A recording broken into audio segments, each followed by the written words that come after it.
Hello, everybody, and welcome to episode 5 of the 9 Frames podcast. It is Wednesday, August 2nd. I'm one half of your host, Bill Whalen. And I'm Mike Whalen. Let's get into what was a pretty hectic trade deadline. There Eventful. were a lot of moves, a lot of small moves, some big moves in there. We'll start out with Philadelphia, because they've been making a push here. They get Michael Lorenzen, an all-star, from the Detroit Tigers for second baseman Hao-Yu Lee. Don't know much about him, but obviously this is a move to get Lorenzen off the books for Detroit, as it seems like that's kind of the Detroit way right now. They're having a pretty rough season. The Phillies DFA Josh Harrison as soon as they get rid of Hao-Yu Lee, so that's 2 second basemen off the books for Philadelphia. Yeah, I was about to say, did you see they DFA'd Jay right after trading one? It was kind of odd. I don't know. I mean, what do they plan on? I mean, they lose a second base prospect in Hao-Yu Lee, and they lose, obviously, an established veteran who obviously is getting on in his years, in Josh Harrison, well-respected in the league.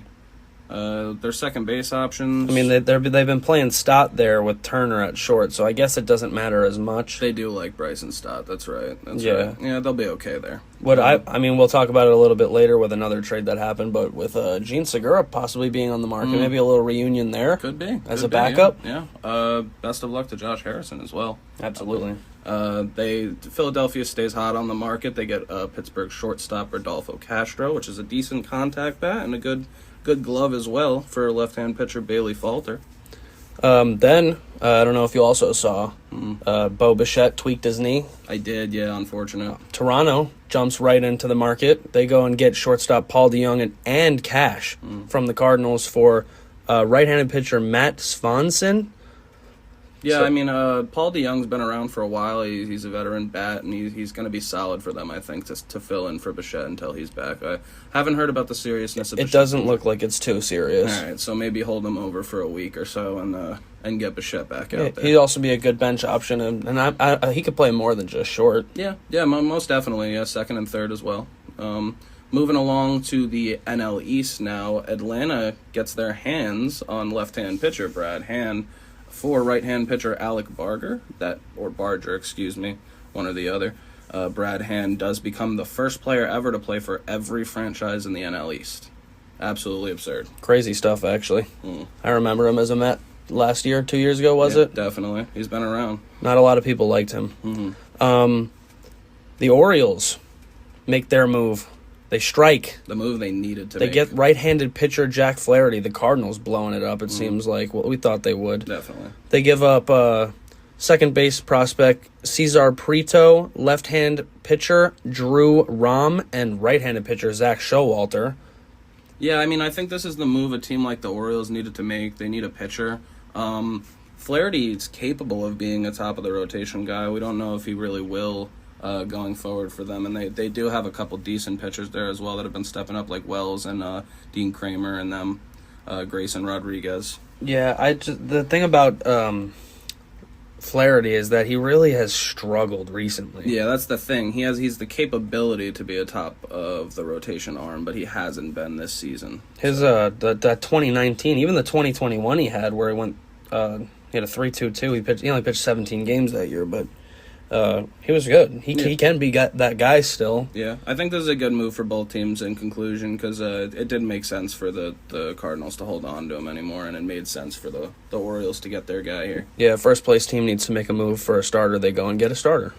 Another team that was very active was the San Diego Padres. They kicked it off by getting right-hand pitcher Scott Barlow for another right-hand pitcher, and actually a pair of them, Henry Williams and Jesus Rios. So the San Diego going for the older guy, that'll honestly give them a chance going towards the postseason here instead of a couple of prospects. Speaking of older guy, the next trade they make, Rich Hill. There you go. Also known as Dick Mountain. The oldest player in the MLB. They get him, left-handed pitcher, obviously, and Ji-Man Choi from Pittsburgh for left-handed pitcher Jackson Wolf, first base prospect Alfonso Rivas, and outfield prospect Estuar Suero. Yeah, I mean, we've heard the name Jackson Wolf before. A lot of people, he's pretty highly touted, so... He was the main piece of this deal. Definitely, yeah. And Rich Hill and G-Man Choi have been struggling this year. Rich is he's in the 4 ERAs, and G-Man Choi's batting 206, I believe. What do you expect from a 43-year-old? So it makes you think, I don't know if these are the guys that are going to push the Padres over the edge, but I guess they think they're going to revitalize those guys. I saw some people calling this a false buy. Yeah, I could see that. Actually. You try to make your fans believe you're doing something. But then they went out and got Barlow, who's been having a pretty good year. And giving a guy like Jackson Wolf up for a false buy, I don't know if that's smart. Yeah, so, I mean, they have to think something's there. That's going to be an interesting team going forward. Colton Wong, DFA'd by the Seattle Mariners on the trade deadline day, and the Red Sox show interest. So that's very interesting. Maybe Red Sox and Colton Wong get together. I could see that working out. Little pesky pole action down the right field line. I see that. He's a pretty nice little lefty swing there. Yeah, I got that gap with the big corner in center field. He could slash it in. And the Red Sox stayed active too, because they went out and got a third baseman, Luis Urias, from the Milwaukee Brewers for right-hand pitcher Bradley Blaylock. This might be a pretty good answer for that team. I don't know. I'm pretty sure we've spoken on it before. Rafael Devers is pretty brutal at third base defensively. If they could start slotting him in DH, or maybe even teach him to play first. First base is what I've been saying the Red Sox should do, just like the Blue Jays did with Vlad Guerrero. Absolutely. He wasn't too good at third base. They move him over to first. He can focus more on hitting, and look at what it's done. Yeah, I mean, Urias and Devers at the corners can be a real weapon going forward for them, so I like that move. Not to say Devers' bat is ever in question, because he's one of the best. Oh, no, absolutely. It's the glove that worries people. Mm-hmm. Another nice little trade. The San Francisco Giants are finalizing a trade. Well, it's finalized now.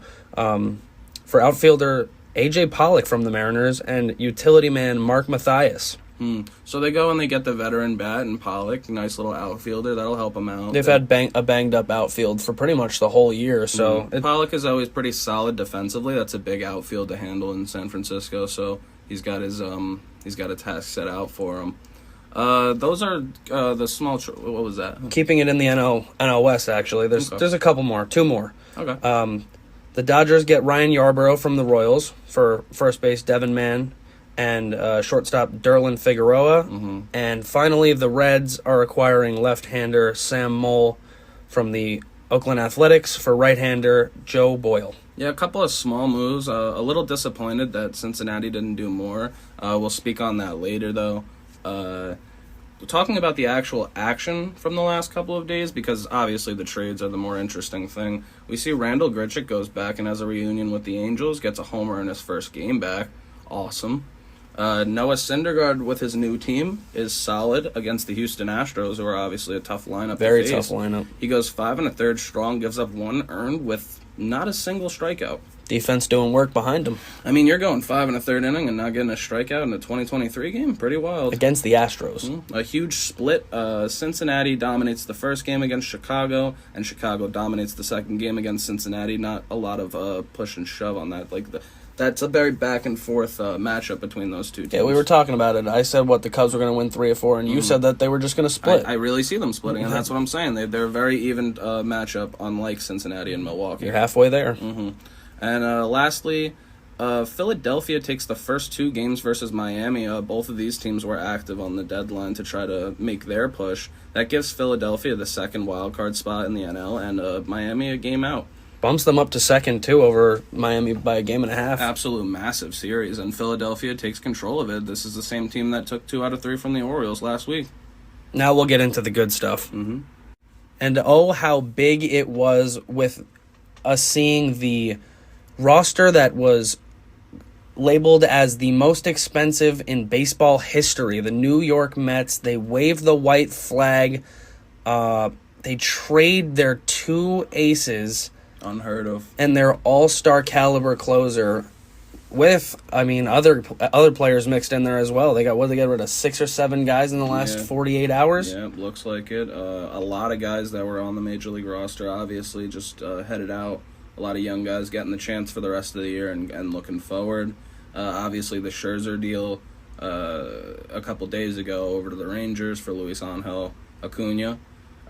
Yesterday, obviously, the big one, Justin Verlander gets traded back and reunites with the Houston Astros. Unbelievable. What do the Mets get for him? They get 2 of the top 5 prospects in the Astros system, including what is debated as the Astros' top prospect in outfielder Drew Gilbert and another outfielder, Ryan Clifford, who's another top 5 prospect. He's batting .241 in 60 games in Double-A with .371 slugging, .342 on base. And Clifford's got a .271, .356, and .547 high A slashing.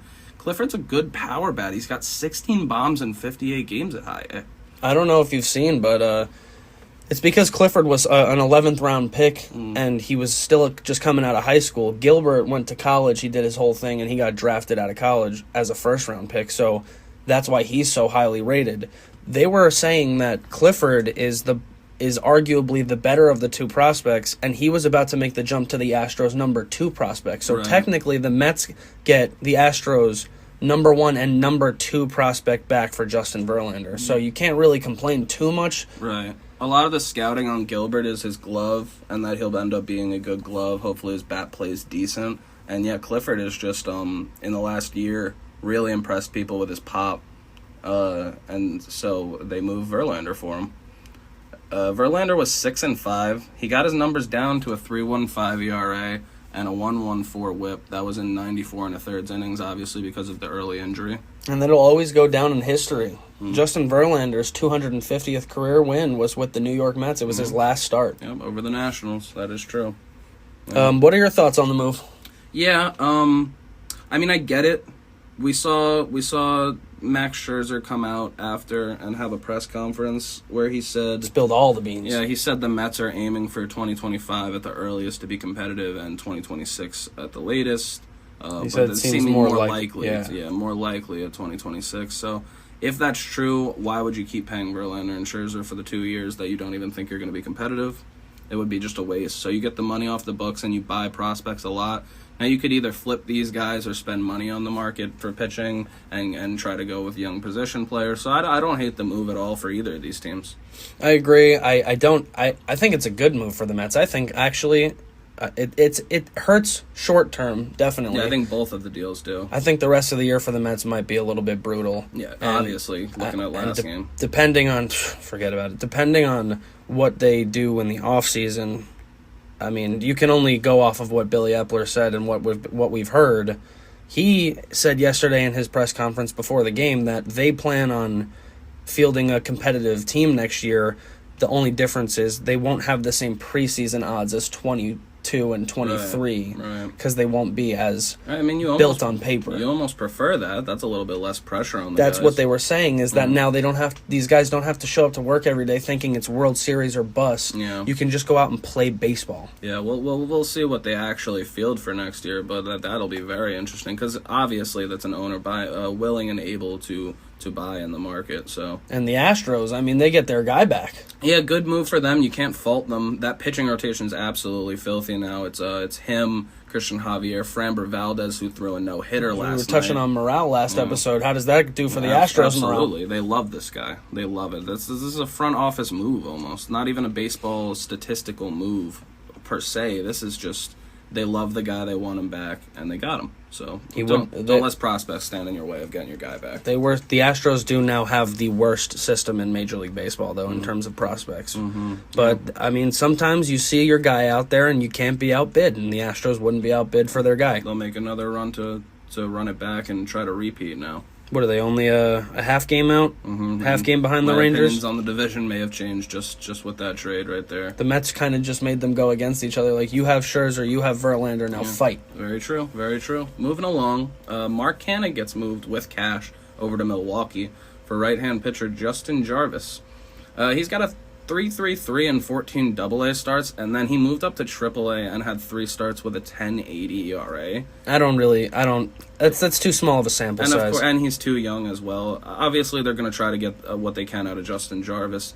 Canna was a 242 hitter with 6 homers and 29 RBI and 260 at-bats, so not as much production as you'd like to see in that many at-bats, but 719 OPS, so he hangs around the league average. What do you think of that trade? I got nothing but nice things to say about Mark Canna. Great guy. He loved the Mets. We loved him. He was great, but it's another guy I really don't see why they would hang on to. 100%. He's got a $12.5 million option next year, and we don't have any reason to keep him around when we're trying to go a younger direction. Yeah, and if you look at those numbers and kind of splitting some time, it just doesn't make sense to hold on to it if you're waving the white flag on this year and maybe next year. So we'll see on that. Yeah, I fully agree.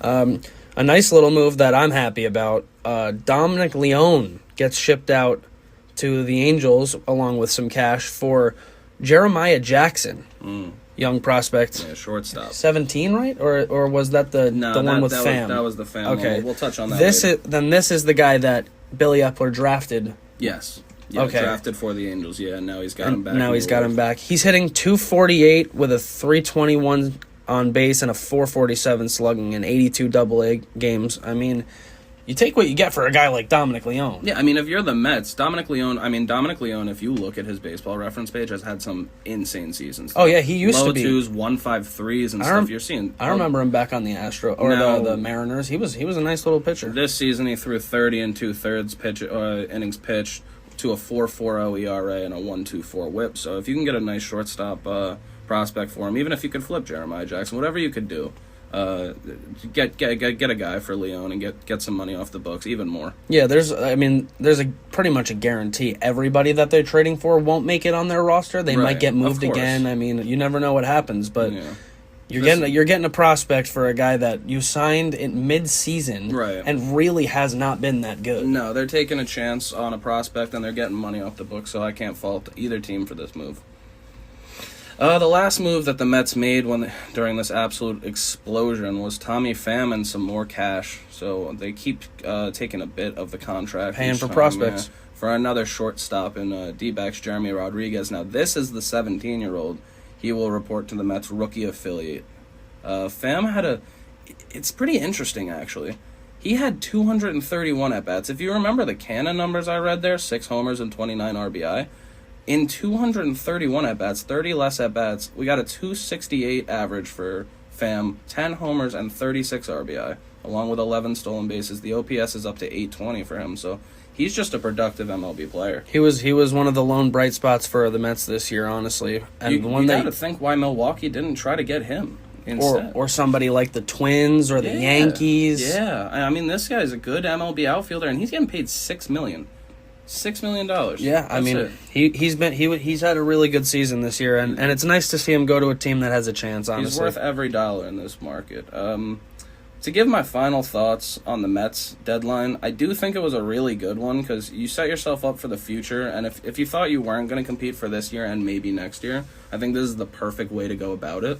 They got rid of so much money off the books in the next 2 years. So if they want to field a competitive team, like Billy said, now they have the money to go on and buy on the pitching market while sticking with the fielding players that we know, the position players that we know, and are good.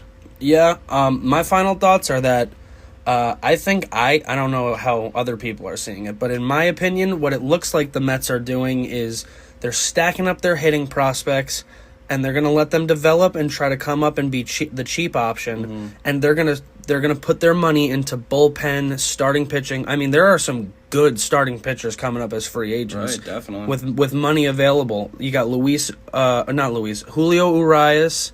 You got Walker Buehler in a couple of years. I mean, the big one is Shohei Ohtani. Right. You could get him. I mean, it doesn't seem like it's very likely with what Scherzer had to say on the way out, with 24 not being competitive because Shohei wants to compete now. Definitely. So that doesn't really help the Mets there.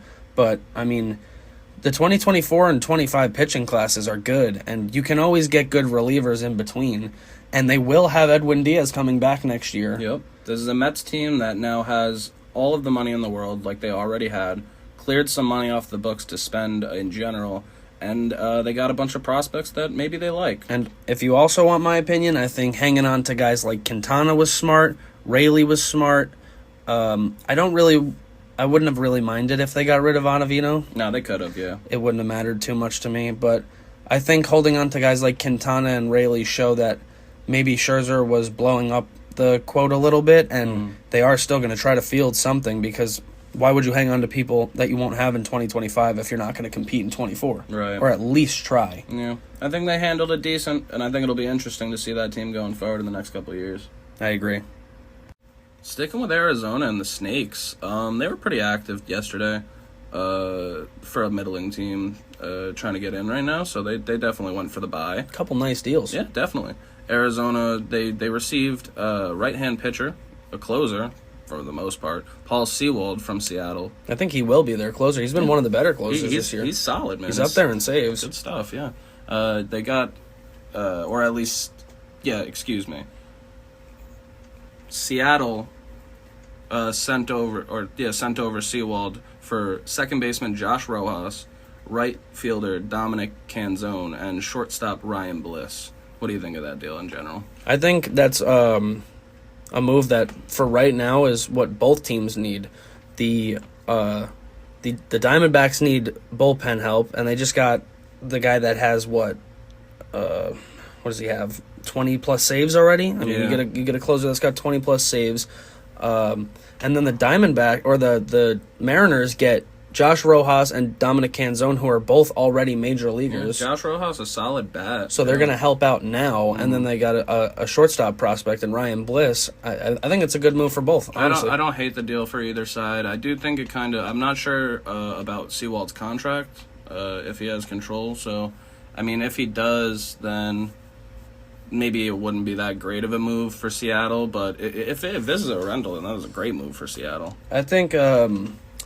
another move that they made later shows exactly what they're trying to do. They trade right-handed pitching prospect Chad Patrick to the Athletics for Jace Peterson and cash. So they replaced Josh Rojas right there at second base. It's pretty clear that was the motivation there, yeah. Paul Sewald, by the way, is not a rental. He has one more year of ARB, so it's definitely a good move. I actually still don't hate the deal for Seattle. I think that's actually a good move for both teams, and I agree with you on that. It is slightly better for Arizona because Paul Sewald is he's pitching at an all-star caliber. And he is what Arizona needs. So now the back end of that bullpen's looking a lot better after that. Second base will be probably filled in by Jace Peterson, you would have to assume.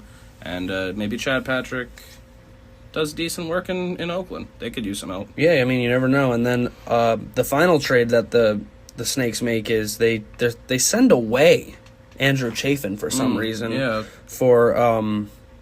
a right-hander. They go lefty for righty. They get Peter Strzelecki. I apologize if I'm mispronouncing that, from the Brewers. Yeah, a bit of a funny move. They're doing that thing where teams like half buy, half sell, but this is more of a buy for sure. Yeah, because you'd think they got Pham, they got Sewald, they got Peterson. They're trying. Definitely. Yeah, no, those are three decent pieces to get.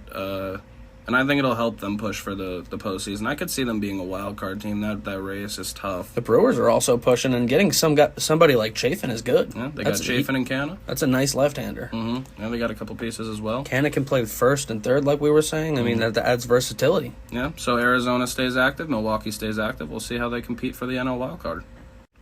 The Cubbies make a couple deals. First one was kind of minor. Right. They acquire...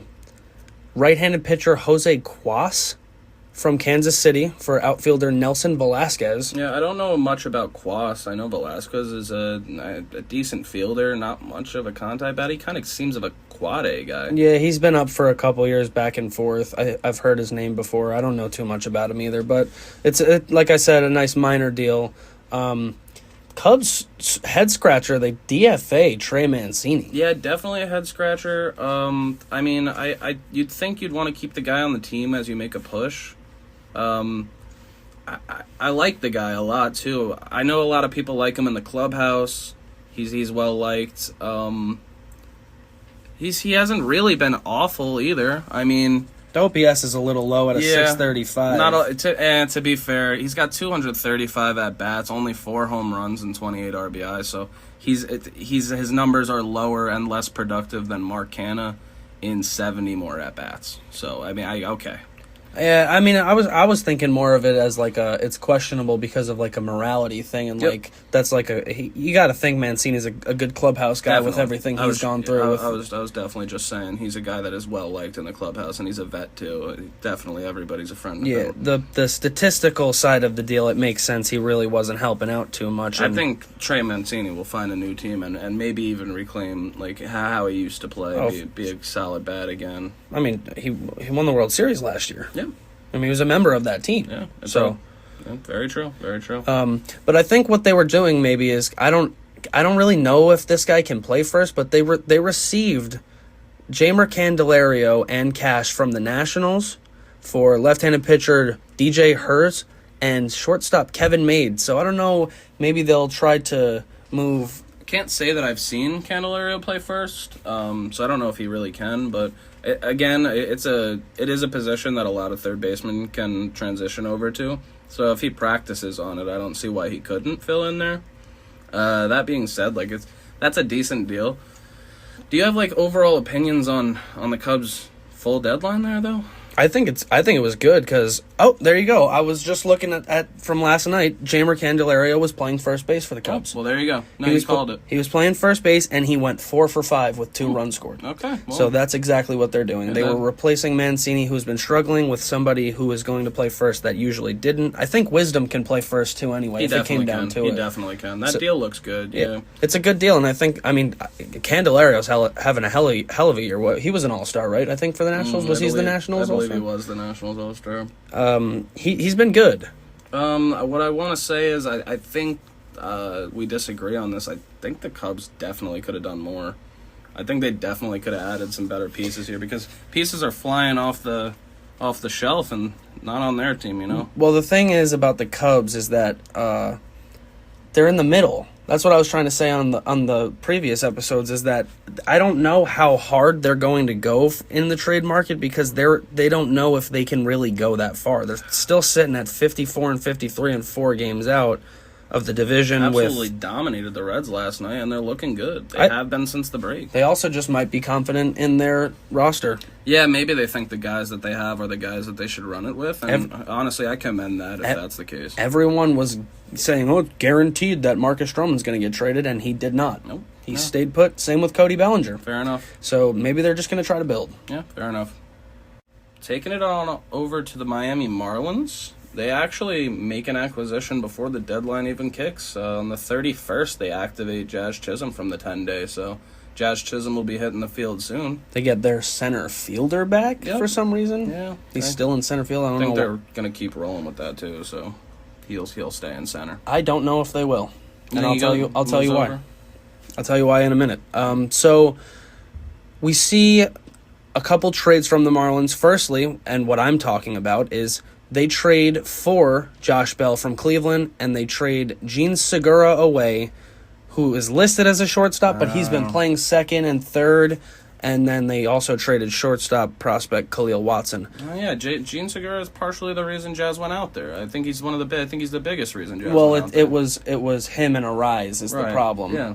I don't know where they're going to put Arise. Maybe they'll try to put Jazz back at second. I would slide that. I just really don't think Jazz is going to be a good center fielder. I think he'd be a better shortstop. Yeah, I think he would be a better shortstop, Maybe put him at short, put Arise at second. I think that would probably be the move out of that. I don't think he belongs in the outfield. He's a way better middle infielder. Yeah, so, I mean, they get Josh Bell from Cleveland, though. What do you think of that? They get a nice switch-hitting first baseman that's got power from each side of the plate. I mean, and it also clears up a space for potentially bringing Jazz back on the infield if they wanted to. I love the Josh Bell deal, too. At first, I was a little bit on the fence because they have a good first baseman. You got DH now. Well, now their good first baseman is gone because they acquire left-hand pitcher Ryan Weathers from San Diego for their current first baseman, Garrett Cooper, and a right-hand pitcher, Sean Reynolds. Sorry, excuse me. Yeah, so, I mean, they move Bell over to their first base spot and Garrett Cooper over to San Diego.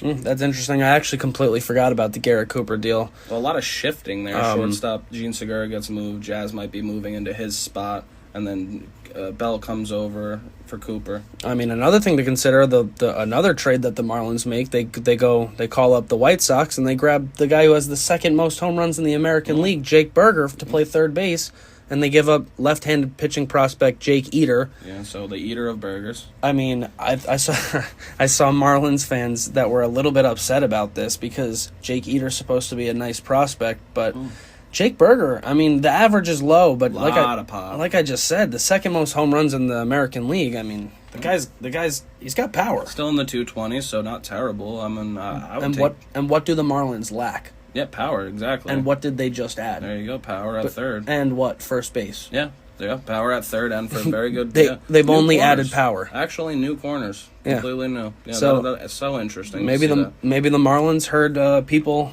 making noise about, their lineup's not good enough to be sustainable into the playoffs, and here you go. Yeah, I mean, they're debatably actually looking at their deadline might be my big winners from the deadline. Yeah, because with getting Jazz too, this is huge. Not to overlook the Weathers deal. Like, they got a left-handed pitcher, a young pitcher, in Ryan Weathers for Garrett Cooper and Sean Reynolds, and you don't even need Cooper anymore because you just got Josh Bell. So they get a solid power bat and Bell, a solid arm in Weathers, and a top 3 power guy in the AL currently, moving on over to the NL, and Jake Berger. I mean, you gotta love it. I personally think that the Marlins had a hell of a deadline. They're a game out now. As I said, they just lost the first 2 to Philadelphia. I mean, the guy has got the 9th most home runs in baseball. Yeah, I think it's time for them to make a push, and I think their front office made the moves that they needed to make a push.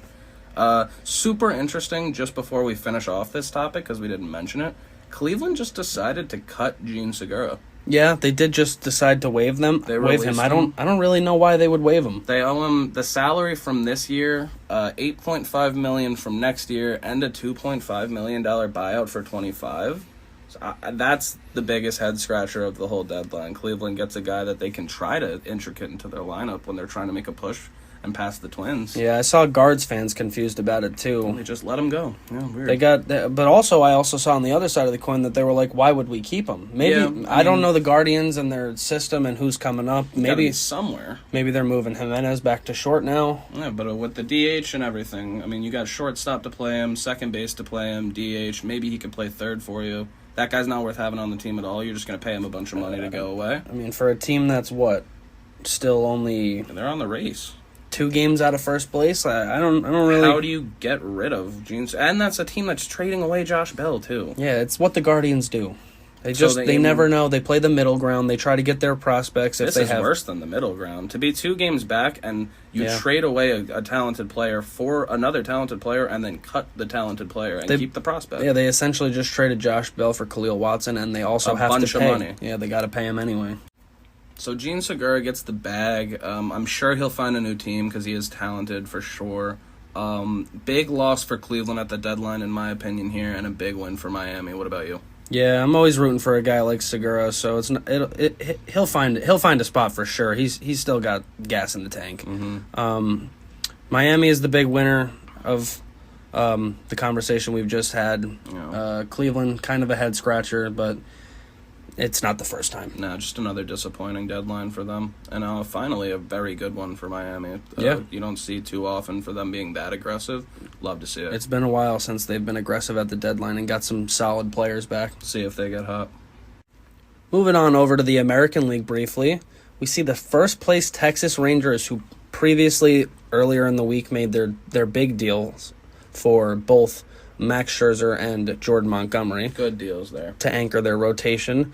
Yesterday, they acquire Austin Hedges for future considerations in the international bonus space. Yeah, so they just basically just a bunch of money over to San Diego, right? Pretty much. Pittsburgh.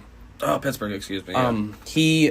Austin Hedges is one of the best defensive in terms of saving runs. An absolute strike stealer. You see the highlights of it all the time. So the Rangers go out and get 2 good pitchers, and now they get one of the best defensive catchers in the sport. Yeah, I mean, but what about Heim? You know? I think he's hurt, and I think it might be more serious than they're letting on. That long-term of an injury that you need this guy for the run? I mean, even if it's like a month, though. Like, why wouldn't you want somebody like Austin Hedges handling your staff? I love Hedges' glove, but man, he is at a 180 batting average with a 4.67 OPS. I agree he has struggled, but which lineup can protect him the most? Oh, yeah. No, that's the thing. Probably the one that's the best. That's the thing. They'll be fine. I think they can almost punt his spot every 9 and they'll be all right. Just stick him in the 9 hole, let him do his defensive wizardry, and move on when Heim comes back. We said on Monday's episode 6 out of the 9 batters. That was including Jonah Heim, so now it's probably 5 out of the 9 batters. No. 5 out of the 9 batters with over 820 OPSs, or it was over 800 for sure. Yeah, I mean, these guys rake, so they'll be fine there. Another trade that they make, this one was just a small trade.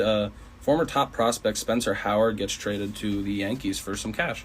Yeah, just kind of a small deal. Yeah.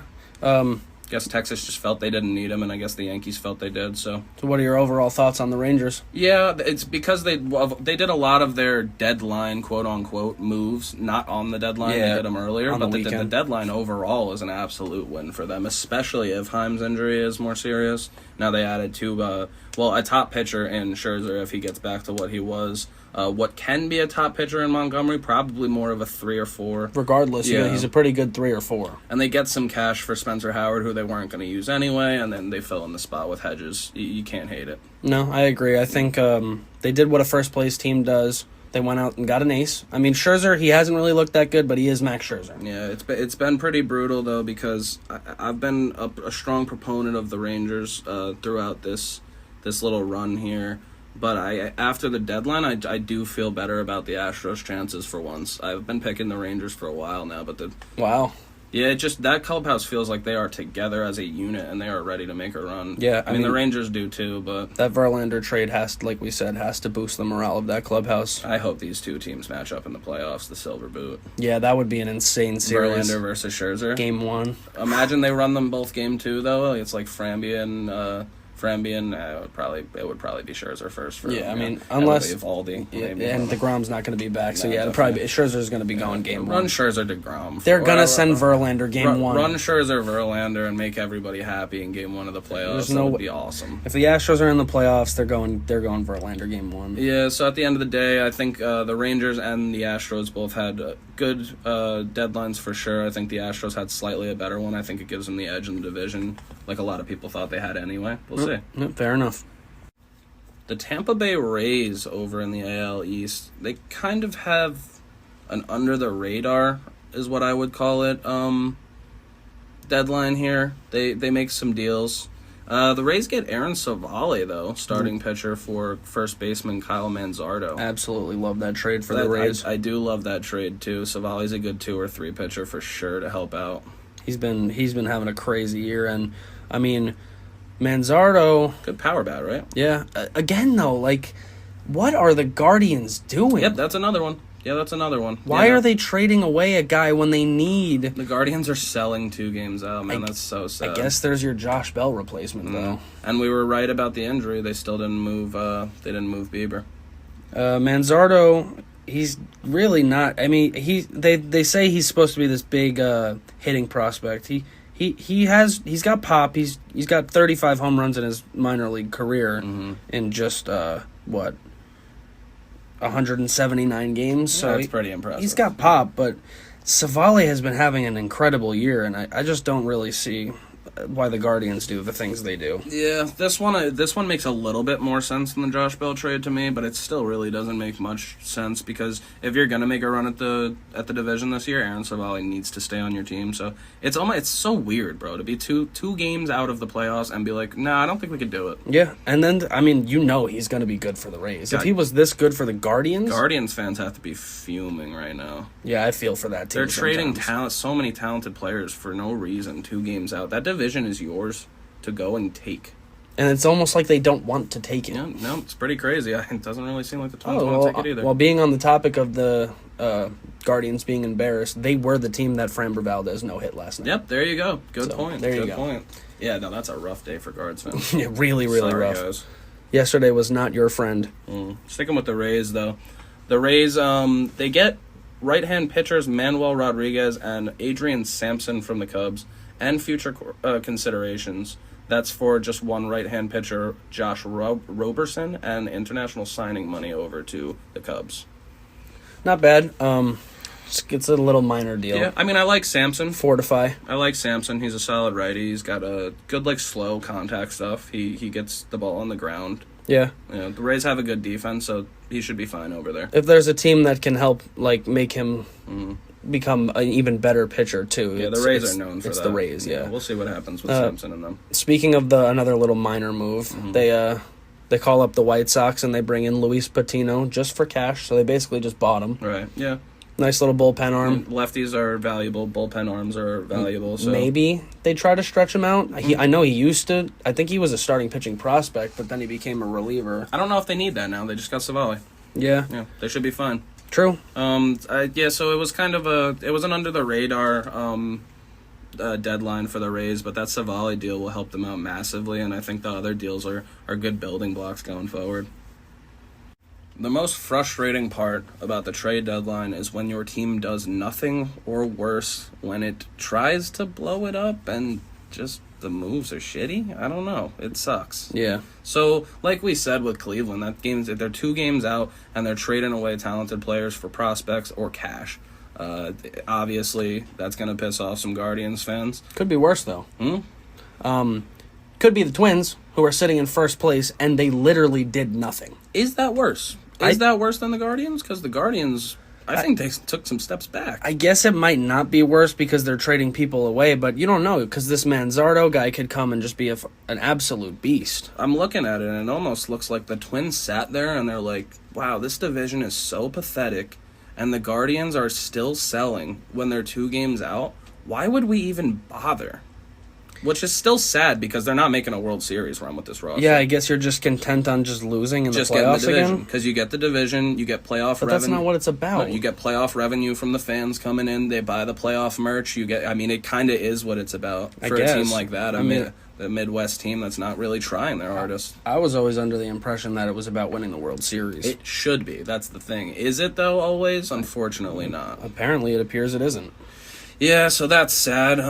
Another sad one. I mean, I know this is all over the timeline. This might be even worse. I mean, we talked about how the Yankees got Spencer Howard. That's all right. And the other move, they get Kenyon Middleton for another pitcher. That's it. That's it for the Yankees that are 3.5 games out. Yeah, I think one of the biggest, most recognizable franchises on the planet. That's what they did. I think the Yankees and Brian Cashman, who I really don't think is the best GM. A lot of people don't, including Yankees fans. He's comfortable with guys coming back and using them as a trade deadline acquisition argument, like Judge coming back, Loaizaga, right. Cortez is coming back, but like you really weren't. You're in last. You're not like it's not like you're in third playing for second with those guys struggling to come back. You're in last. No, yeah, in last place and only 3.5 out of the deadline. So, do you want to try? You need to do something. Do you want to try or do you want to not? Because he didn't even sell. There's no selling at all. No, he bought, but he did bought like low. Nothing. I think this is also just kind of doing nothing. He bought 2 relievers that are probably not going to help them that much. Yeah, maybe Middleton. I don't think Howard is going to do anything for them. And Spencer Howard, get ready to shave that beard, pal. I don't even know if he's ever even going to make it on the team. That's true. Maybe not. It might be if like they really need somebody. I would be surprised if Spencer Howard's on the Yankees. Yeah, right away. I would be surprised too. Probably Kenyon Middleton. Middleton will be on the roster. I think he's better, but still, like if that's your end all be all move for the deadline when you're 3.5 out of a wild card in last place in your division. And after that, I'm not feeling great about their chances on making the playoffs. And I don't think a lot of Yankee fans are either. I would say I feel bad for Yankee fans. I really do. I don't. I was going to say in this case, I think I do. They don't know what it's like to lose, man. Yeah, fair enough. It's fine. They're fine. They'll be all right. Yeah. Briefly moving it over to the NL. Again, like we were just saying with the Yankees, I mean, it may be a little bit different because of payroll and positioning and everything. The Reds really didn't do much either. They just pick up Sam Moll, like we said, and that's, I mean, not to like be disrespectful to somebody like Sam Moll, but like that's kind of a minor move. Because that's the thing. It's not about that Sam Moll isn't a good player. I think he is a decent player, but the Reds needed to make a big move and like cement their place as a playoff roster. Yeah, it's just too quiet of a deadline. Yeah, like This was a team that needed to, they needed to be out there on the Montgomerys, on the Flahertys. They needed to be there, even if they were out there on the Lins. I was surprised that the Reds didn't try to get somebody like Jack Flaherty. Maybe it was because it was in divisional trade and they try to didn't get Jordan Hicks. Yeah, again, that's another one. Yeah. Try to get Jordan Hicks, maybe. Try to get, I don't know, man. Maybe it came down the Cardinals were just playing hardball with the Reds more than other teams. When you look at the Reds, they brutally need pitching. They need arms. And it was blaringly obvious in yesterday's game when they gave up 20 runs to the Cubs. Oh, yeah, and the only thing they traded for was a guy with a 4.5 ERA. Right. So, I mean, that's got to be so disappointing for Cincinnati fans. The reason I say it's different than the Yankees, though, is because they're younger. They really aren't supposed to be here right now. Not prospect capital, though, man. You can make a move for some really serious MLB players. Them and the Orioles. That's why the Orioles getting Flaherty is perfect. They went out there and made the move. Yeah, that's a team that, we would be talking about the Reds in a positive light if they made a move like that. Yeah, they knew they could, so they did. Yeah, and then the Reds are so close, man. What are they, a half game, a game out from the Brewers? I mean, you got to make a push, dude. I think it's still a half game. You have to make a push, and that's a team, the Brewers were already better than them. They're a half game up on the Brewers. Now they're solely in first. The Brewers are clearly better than them when they go head-to-head, so why don't you go make a move to try to make yourself better than them at the deadline? I think, if you want my NL Central opinion, I think the Cubs are going to win that division, and I think it's because the teams in front of them just did not do enough. Yeah. I think when I look at it... Candelario is the best acquisition that the NL Central made. My current pick at that division is Milwaukee. I'm going to say that. Okay. Because they made a couple moves that were pretty decent. They have a phenomenal back end of the bullpen and a lot of veteran starters. It was nice to see that they hung on to Devin Williams. Yeah, that's my thing. Yeah, definitely. They have Devin Williams. They got Corbin Burns and Woodruff still. It's a good team over there. And lastly, we'll touch on, maybe not lastly, but we'll touch on Pittsburgh real quick. They made a couple of trades. They traded Santana over to Milwaukee. That's another move for Milwaukee. Yeah, that's a nice one. Milwaukee made a couple moves for bats in that. But however, the Pittsburgh Pirates, they do not move Mitch Keller or David Bednar, like we were talking about. Yeah, I don't know why you wouldn't trade Bednar.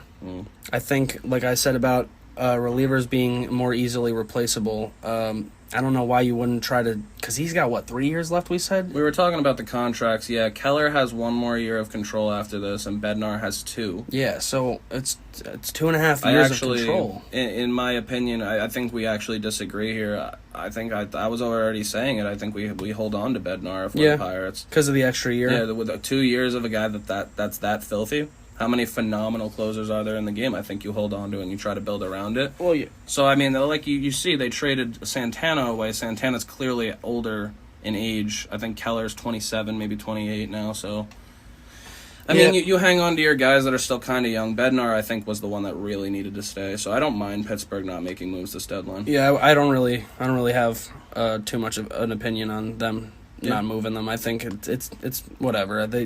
You don't have to. I think if there's guys that you're going to hold on to, it would be these two. Yeah, so. Why trade them if you don't have to? Mm-hmm. I mean, maybe the Pirates think they got a little more juice in the tank next year. Mm-hmm. Run it back with those guys, see if you could add. I don't know. We'll see, though. The last little thing that I wanted to touch on, though, was the White Sox.